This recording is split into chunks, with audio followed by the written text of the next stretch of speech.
যোৱাকালি যি ঘটনা হ'ল গুৱাহাটী উচ্চ ন্যায়ালয়ৰ আমাৰ সহকৰ্মী যুৱ অধিবক্তা এজনৰ যোৱাকালি আপোনালোকে জানে পুলিচে অত্যাধিক বল প্ৰয়োগ কৰাৰ ফলত মৃত্যু হয়।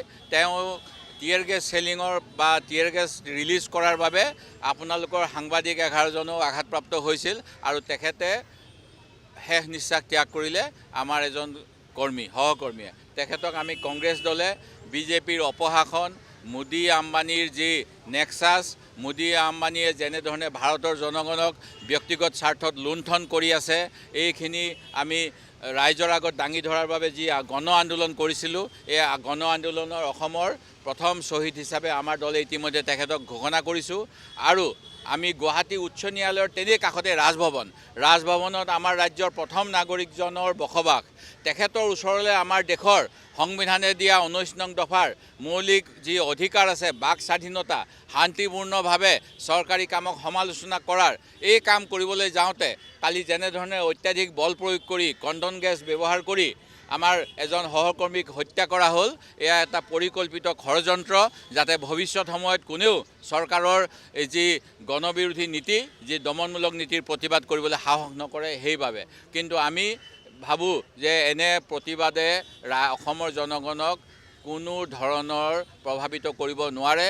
আমাৰ ৰাইজে ব্ৰিটিছৰ বিৰুদ্ধে যুদ্ধ কৰি স্বাধীনতা আনিছে আৰু আমি সেই আদৰ্শৰে কংগ্ৰেছে বলিয়ান হৈ আগবাঢ়ি যাম।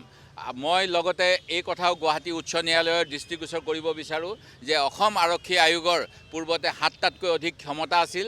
এই ক্ষমতা আমি অসম বিধানসভাৰ শাসক পক্ষই আইন সংশোধন কৰি সেই ক্ষমতা কৰ্তন কৰিলে, যাৰ ফলত যি কাৰণত পুলিচ দায়বদ্ধতা আয়োগ গঠন কৰা হৈছিল আৰক্ষী যাতে প্ৰশাসন যাতে আইনৰ ওচৰত জবাবদিহি হ'ব পাৰে সেই জবাবদিহি নাইকিয়া কৰি অসম আৰক্ষী দায়বদ্ধতা আয়োগক এটা দাঁত নাইকিয়া সিংহৰ লগত তুলনা কৰিব পাৰি।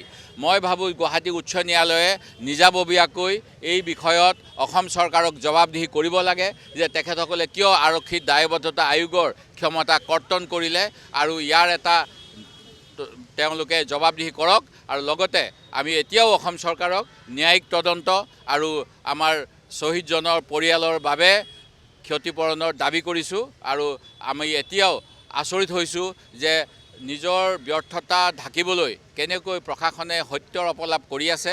যোৱাকালি মুখ্যমন্ত্ৰী মহোদয়ে মোৰ পুলিচ মোৰ চাউল মোৰ মোদী ইত্যাদি কথা কৈ থাকে। সেই গতিকে কোনো কনিষ্ঠ বিষয়াই উচ্চ বিষয়াৰ পাৰ্মিশ্যন নোহোৱাকৈ তেওঁৰ মুখ্যমন্ত্ৰীৰ সৈতে ঘনিষ্ঠতা চাবাচি পুলিচ মেডেল ল'বলৈ এনেকুৱা কাম কৰি আৰক্ষীয়ে অত্যাচাৰ কৰিলে নেকি ইয়াৰো তদন্ত হ'ব লাগে এই দাবী মই জনাইছোঁ। আমি অনুমতি লোৱাৰ কথা নহয়, আমি তেখেতক অৱগত কৰিছিলোঁ যে আমি অহাকালিলৈ 18 তাৰিখে এটা ৰাজভৱন চলো প্ৰগ্ৰাম ল'ম। ৰাজভৱন ঘেৰাও নহয়, চলোৰ অৰ্থ হ'ল ৰাজভৱনলৈ যোৱা।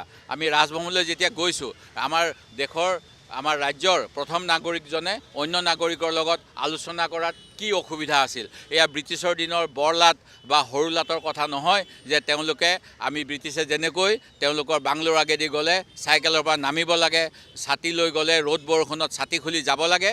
এতিয়াও যদি তেনেকুৱা কথা ভাবি আছে সেয়া গণতান্ত্ৰিক দেশৰ আৰক্ষী আৰু প্ৰশাসনৰ মূৰ্খামিৰ বাহিৰে একো নহয়। আমাক সংবিধানে এই অধিকাৰ দিছে, আমি নিজৰ মৌলিক অধিকাৰ সাব্যস্ত কৰিবলৈ শান্তিপূৰ্ণভাৱে কোনো অস্ত্ৰ শস্ত্ৰ নোলোৱাকৈ সাধাৰণ নাগৰিক হিচাপে দেশৰ জনগণৰ কথা ক'বলৈ ৰাজ্যপালক সাক্ষাৎ কৰিবলৈ গৈছিলোঁ। আমাৰ স্মাৰকপত্ৰ আছিলে, তেখেতসকলে স্মাৰকপত্ৰ গ্ৰহণ কৰিব পাৰিলে হয়। এইবিলাক নকৰি তেওঁলোকে বল প্ৰয়োগ কৰি আমাৰ সতীৰ্থক হত্যা কৰিলে। আমি ইয়াৰ ন্যায়িক তদন্ত দাবী কৰোঁ। যিকোনো খবৰৰ বাবে যোগাযোগ কৰক 7099017330 লগতে 7099017110 নম্বৰত।